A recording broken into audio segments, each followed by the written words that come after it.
The water bottle hit the wooden floor and rolled toward my feet, then another, then 3 more. I was standing near the presentation area when Sienna gestured too wide with her hands, knocking them all over. She paused mid-sentence, looked down at the mess, then looked at me.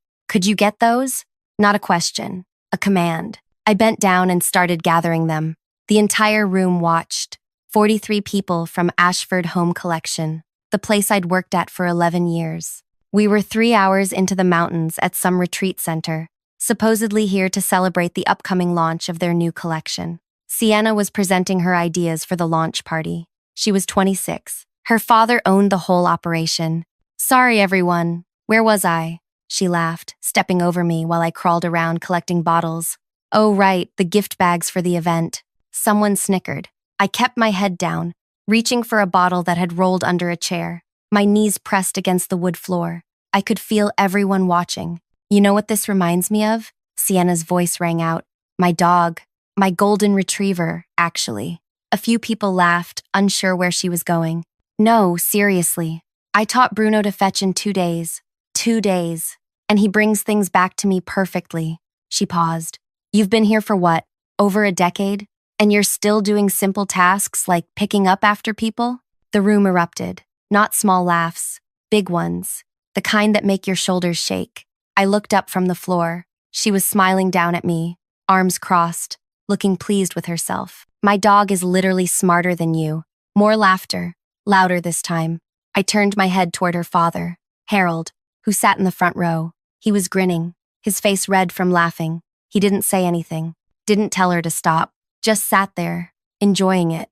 I grabbed the last bottle, stood up, and walked to the back, placed them on a side counter. Then I walked out. Nobody followed me. I could still hear them laughing as the heavy door closed behind me. I stood outside in the cold mountain air for a long time. The sky was that deep blue you only see away from the city. My hands were shaking, but not from the temperature. Let me go back. Let me tell you how I got here. My name is Lena. 11 years ago, I was 29 and desperate for steady work. My daughter was 5, and I was raising her alone. Ashford Home Collection was hiring someone to help manage their supplier relationships. They made luxury items for homes, beautiful things, wooden furniture with brass details, hand-dyed fabrics, decorative pieces that people paid thousands for. The woman who had the job before me was named Ruth. She was 62 and retiring. On my first day, she took me aside. "Listen carefully," she said. "The owners here, they're cheap. They don't want to pay for proper systems or contracts or lawyers. They want everything fast and quiet. So here's what I did for 20 years. And here's what you'll do if you want to keep this job. Keep everything up here." She tapped her head. "Don't write it down. Don't put it in their systems. Keep the relationships personal. Keep them yours. That way, they need you. That way, you're not just another person they can replace." "But what if something happens to me?" I asked. She shrugged. "Then they'll figure it out. But while you're here, you'll have a job, a real one." I needed that job, so I listened. Ruth spent 2 weeks with me. She introduced me to the factory owners she'd worked with. There was Prakash, who ran a workshop 2 hours outside the city, where they made all the brass fixtures. He had 3 sons, all working with him. She introduced me to the Chen family, who operated a woodworking facility across the border. Their grandfather had started it 50 years ago. There was Amita, who managed a place where 20 women dyed fabrics using traditional methods. There was Joseph, who could get materials faster than anyone else when things got tight. "Learn their names," Ruth told me. "Learn their children's names. Learn when they need money early, when they're struggling, when they're doing well. Treat them like people, not just suppliers. They'll remember that." And I did. For 11 years, I built those relationships. When Prakash's middle son got married, I sent a gift. When the Chen family needed their payment a week early because of new equipment, I made sure Harold approved it. When Amita's workshop had a fire and lost half their inventory, I called her every day for a month, checking in, making sure she knew we'd wait for her to rebuild. I remembered everything. Which workshop was fastest for rush orders, which one produced the smoothest finishes, which family needed gentle handling because they were traditional and didn't like pushy behavior, which one you could joke with, and which one expected formality. I never wrote any of it down. Not once. No spreadsheets. No contact lists. Nothing in the company's systems. Just like Ruth taught me, Harold never asked questions. As long as products arrived on time, he was happy. He never wanted to know the details. He'd just say, "Handle it, Lena." And I did. Over the years, Ashford grew. They hired more people, fancier people, people with degrees from expensive schools who used big words in meetings. I stayed in my small workspace, making calls, sending messages, keeping everything moving. Nobody really noticed me. I was just there, the woman who made sure things arrived. Then Sienna graduated from college 2 years ago. Harold immediately brought her in, gave her a title, something about brand development. She started showing up to meetings, offering opinions, changing things. She was loud, confident, the kind of person who walked into a room and expected everyone to pay attention. She never spoke to me directly. I don't think she even knew what I did. To her, I was just someone who worked there, someone in the background. 3 months ago, Harold called a big meeting. He announced the Heritage Collection, a massive launch, complete room sets, furniture, fabrics, decorations, lighting, everything coordinated. They'd been planning it for a year, he said. They'd already taken advance orders worth millions. The launch was scheduled for 8 weeks out. It required 17 different suppliers. Some I'd worked with for years. Some were new relationships I'd spent months building. Prakash's workshop was making 70 different brass pieces. The Chen family was producing 12 furniture designs. Amita's workshop was dyeing fabrics in 8 custom shades. Joseph was coordinating materials from 4 different sources. I had it all organized in my head, the timeline, the quantities, the backup plans for when something went wrong, because something always went wrong. Nobody asked me about it. They just assumed it would happen, because it always did. 2 weeks after that meeting, Harold called me in. "Lena, we're restructuring your role," he said. He didn't look at me while he talked, just shuffled some papers around. "We've hired someone new to handle supplier relations, someone with experience in global operations. You'll be supporting them, transitioning to more administrative work." Administrative work? I repeated. "You know, general support, whatever's needed. You've done great work, but we're scaling up now. We need someone with a more strategic approach." I felt something shift in my chest. "What about the Heritage Collection?" "I've been coordinating all 17 suppliers. The new person will take over. You'll brief them." "Brief them on what, exactly?" "There's nothing written down." He looked up then. "What do you mean, nothing written down?" "I mean, I've been managing all the relationships personally. The contact information, the processes, the history with each supplier. It's not in your systems." He stared at me. "Why not?" "Because that's how Ruth did it. That's how I learned. You never asked for anything different. You just said handle it, so I handled it." He waved his hand, dismissing it. "Then you'll explain everything to the new person." Simple. It wasn't simple, but I nodded and left. The new person started the following week. His name was Trevor. He had worked at 3 other companies, all bigger than Ashford. He spoke in long sentences about optimization and efficiency. He asked me for the supplier database. "There isn't one," I told him. He laughed. "There has to be." "There doesn't." He stopped laughing. I spent 2 weeks trying to explain how everything worked, but he didn't want to listen. He wanted lists and numbers and processes. He wanted me to just give him what he needed so he could take over. He didn't understand that you can't just call up Prakash and demand delivery dates. You have to ask about his family first. You have to remember that his youngest son just had a baby. You have to understand that the Chen family won't negotiate prices over messages. They need to hear your voice. Trevor didn't care about any of that.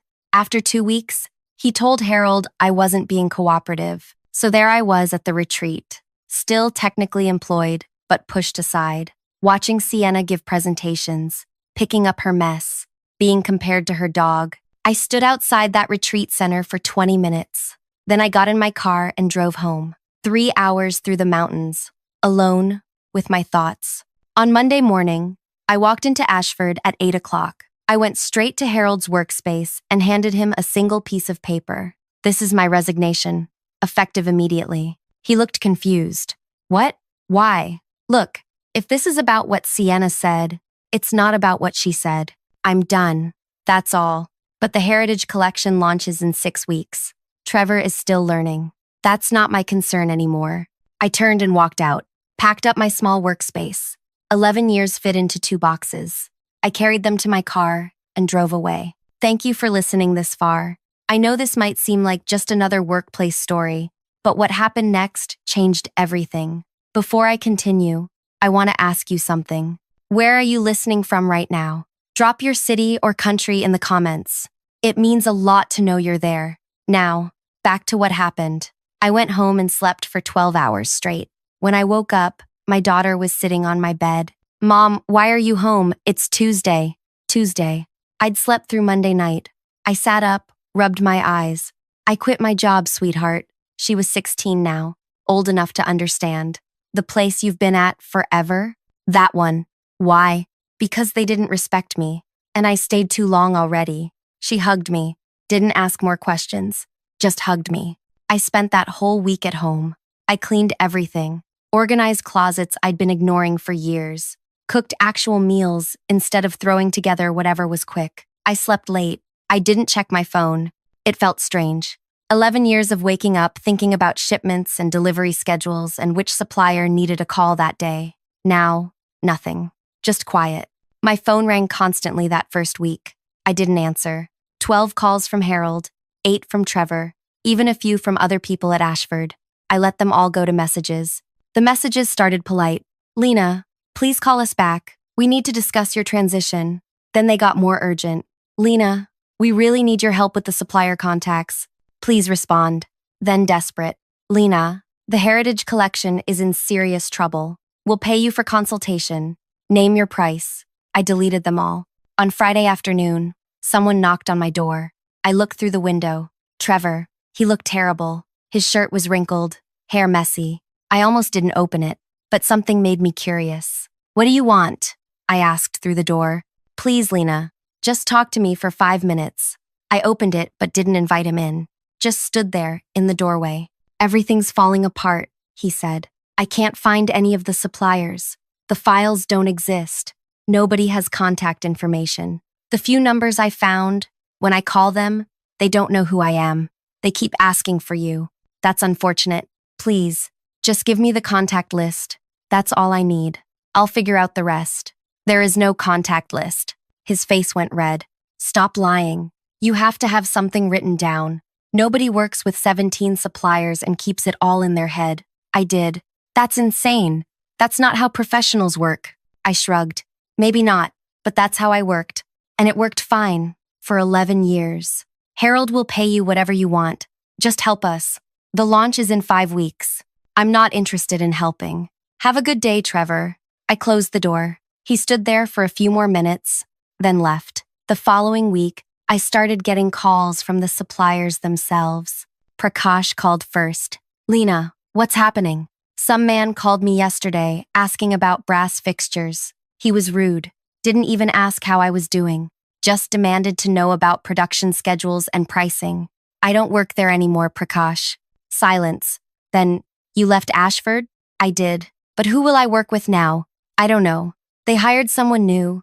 But honestly, Prakash, maybe it's time to find other clients. Ashford doesn't treat people well. He sighed. They never treated me well. They treated you well, and you treated me well. That's why I stayed. We talked for 20 more minutes. About his family, about his workshop, about possibilities for his future. When we hung up, I felt lighter somehow. Amita called the next day, then Joseph, then the Chen family's oldest son, all of them asking the same questions. What happened? Who is this new person calling them? Where did I go? I told them all the same thing. I left. They should do what's best for their own work. By the 3rd week, none of them were answering Ashford's calls anymore. My phone rang at 6 in the morning on a Wednesday. Harold. I almost didn't answer, but something told me to pick up. Lena. His voice was strained. We need to talk. I don't think we do. Please, come in. Just once. Let's discuss this like adults. There's nothing to discuss. I resigned. You accepted it. I'm asking you to reconsider. We'll double your salary. We'll give you whatever title you want. We'll make Trevor report to you, instead of the other way around. I don't want any of that. Then what do you want? I thought about it. About Sienna's laugh. About being on my knees. About Harold sitting there grinning, while his daughter humiliated me in front of 43 people. I want to spend time with my daughter. I want to wake up without feeling sick about going to work. I want to be somewhere I'm actually valued, not just used. We value you. I see that now. We made a mistake. You made a lot of mistakes, Harold. For a long time, I'm done fixing them. The Heritage Collection will fail without you. We'll lose everything. That sounds like your problem, not mine. He was quiet for a long moment. When he spoke again, his voice was different, harder. You're destroying this company out of spite. Because of one comment from Sienna. That's incredibly petty. Something hot flashed through me. One comment? Harold, you restructured my entire role. You brought in someone to replace me after 11 years of me keeping your whole operation running. You never once asked how I did what I did. You just assumed it would all keep working, even after you pushed me aside. And then your daughter compared me to her dog while I was on the floor picking up her mess, and you sat there laughing.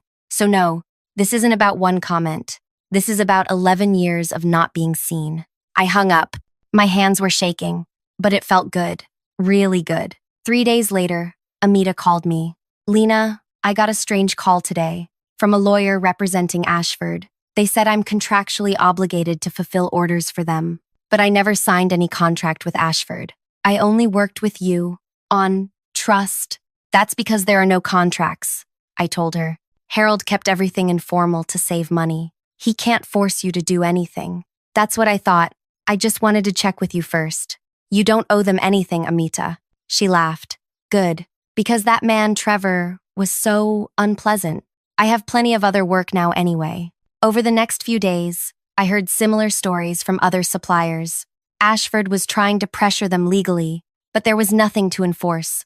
No signed agreements, no documentation, just years of handshake deals and personal relationships that died the moment I walked out. 4 weeks after I quit, an article appeared in one of the trade publications.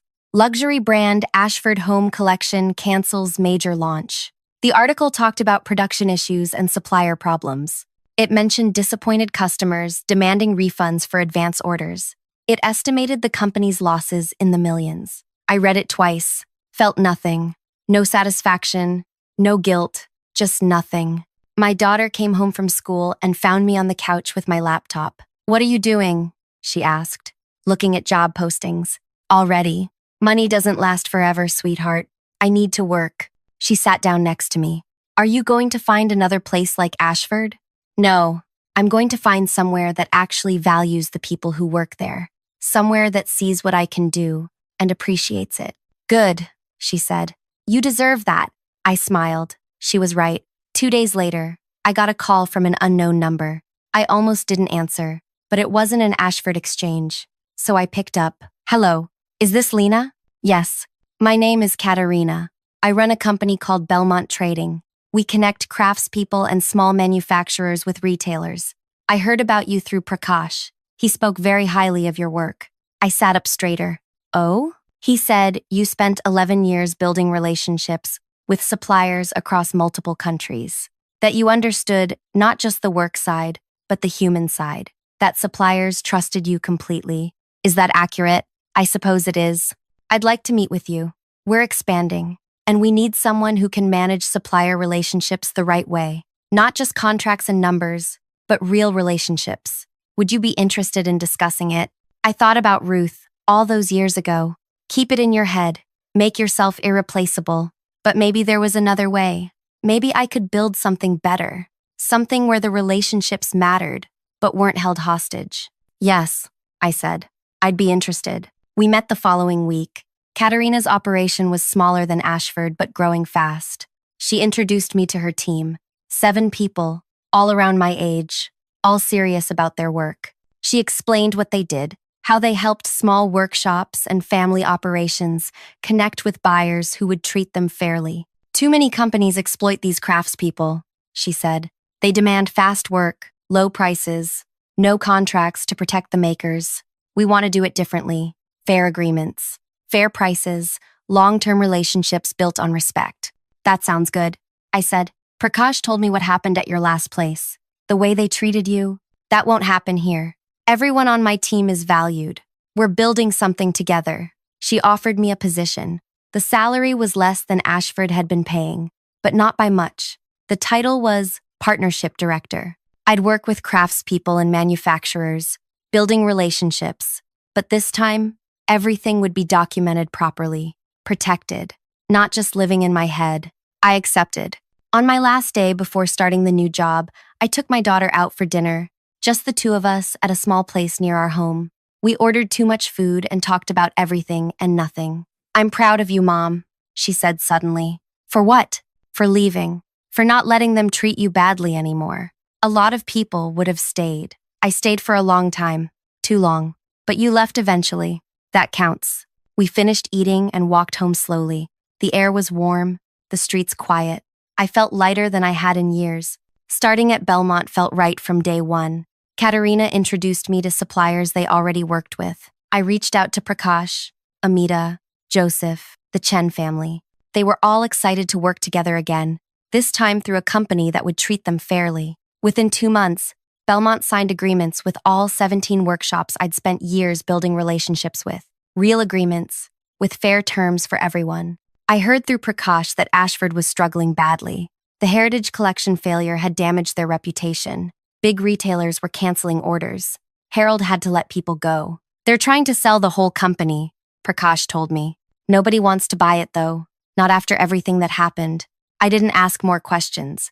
Didn't need to. 6 months into working at Belmont, I was sitting at my workspace when Katerina walked over with her phone in her hand. "You need to see this," she said, showing me an article. The headline read, "Ashford Home Collection Acquired in Distressed Sale." The buyer was a large furniture manufacturer that specialized in mass production. Cheap materials, fast turnaround, nothing like what Ashford used to make. The sale price was barely enough to cover their debts, according to the article. "That's Harold's company," I said. "I know.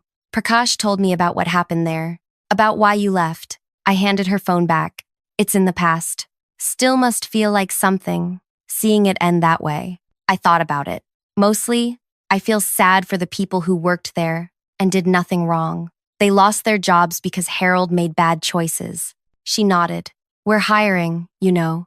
If any of them reach out to you, send them my way." That afternoon, I got a message from someone I hadn't heard from in months. "Trevor, Lena, I know I don't have any right to ask you for anything, but I just lost my job and I'm trying to figure out what to do next. Could we talk? Not about Ashford.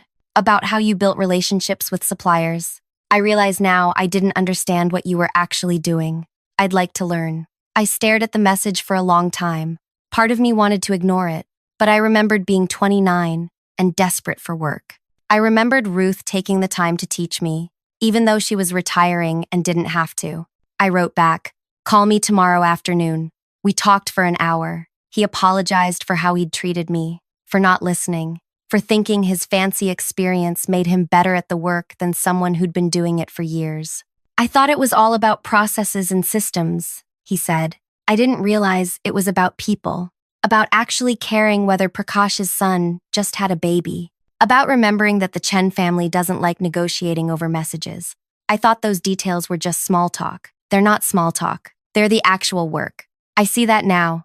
Too late, obviously. It's not too late. You just need to start over with a different approach." I didn't offer him a job, but I gave him advice, told him which companies might be hiring, explained how to build relationships the right way. When we hung up, I felt good about it. Not because I'd forgiven everything, but because helping someone learn felt better than holding on to anger. Spring came. Belmont kept growing. We signed 12 new supplier partnerships. Katerina promoted me to Senior Partnership Director. My daughter finished her school year with excellent marks and started talking about universities. One evening in late spring, my phone rang. Unknown number again. I answered. "Lena?" I recognized the voice immediately. "Sienna, what do you want?" I asked. "I know you probably don't want to talk to me. I understand, but I wanted to call and apologize for what I said at the retreat. It was cruel and unnecessary, and I've thought about it a lot since everything fell apart." I didn't respond, just waited. My father lost everything. The company, our savings, everything. We had to sell our house. I had to move back in with my grandmother. I'm working at a retail store now, trying to help pay bills. "I'm sorry that happened to your family," I said. And I meant it, not because I forgave her, but because I didn't want anyone to suffer that much. My father told me recently what you actually did at Ashford, how you held all those relationships together for 11 years, how none of it was written down anywhere, how when you left, it all disappeared. I didn't understand at the time. I thought you were just someone who did basic tasks. I didn't realize you were the person keeping everything running. Most people didn't realize. That's not an excuse for how I treated you. What I said was horrible. I compared you to my dog in front of everyone. I humiliated you. And my father just laughed. Her voice cracked. I'm so sorry, Lena. I really am. I sat down. This wasn't what I expected. Thank you for saying that. Thank you for saying that. I don't expect you to forgive me. I just wanted you to know that I understand now what I did, and that I'm sorry. We talked for a few more minutes. She asked what I was doing now. I told her about Belmont, about the work we were doing. She sounded genuinely happy for me. When we hung up, I felt something shift. Not forgiveness, exactly, but something close to it, like I could finally put that whole chapter away completely. Summer arrived hot and bright. My daughter and I took a trip together, just the two of us. 5 days at the coast. We swam and ate too much food and stayed up late talking about her future. She'd been accepted to 3 universities. She was trying to decide which one felt right. What do you think I should do, Mom? She asked one night while we sat on the beach watching the sunset. I think you should go wherever makes you feel excited about what's coming next. Not scared, not uncertain, excited. She smiled. That's good advice. I should probably follow it myself more often. You did, though. You left Ashford and found Belmont. That took courage. It took too long. I should have left years earlier, but you left when you were ready. That matters too. She was wise, my daughter. Wiser than I'd been at her age. When we got back from the trip, there was a letter waiting for me. Official looking, from a law firm. My heart sank. Had Ashford decided to sue me for something? I opened it carefully. It wasn't from Ashford. It was from a company I'd never heard of. They were launching a new initiative to connect ethical manufacturers with responsible retailers. They'd heard about my work at Belmont. They wanted to know if I'd be interested in speaking at their conference in the fall, about building sustainable supplier relationships based on trust and respect. Me. Speaking at a conference. I showed Katerina the next day. She grinned. You should do it. You're good at this work. Other people should learn from you. I'm not a speaker. I just do the work. The best speakers are the ones who actually do the work, not the ones who just talk about it. I agreed to speak, spent the next 2 months terrified and excited at the same time. The conference was in a city 8 hours away. Large venue, hundreds of people. I'd never done anything like it. The night before my presentation, I couldn't sleep, kept going over what I wanted to say. When I walked onto that stage the next morning, my hands were shaking. But then I started talking about Prakash and his 3 sons, about Amita and her workshop of 20 women, about the Chen family and their grandfather's legacy, about what it means to treat people like human beings, instead of just resources. The audience listened, really listened. When I finished, they clapped for a long time. Afterward, at least 30 people came up to talk to me, asked questions, wanted advice, handed me their contact information. One woman waited until everyone else had left. She was older. Maybe Ruth's age would have been now. I used to do work like yours, she said, for 30 years. Then I retired. Watching you speak brought it all back. The good parts, I mean. The relationships. The trust. Thank you for reminding me why I loved that work.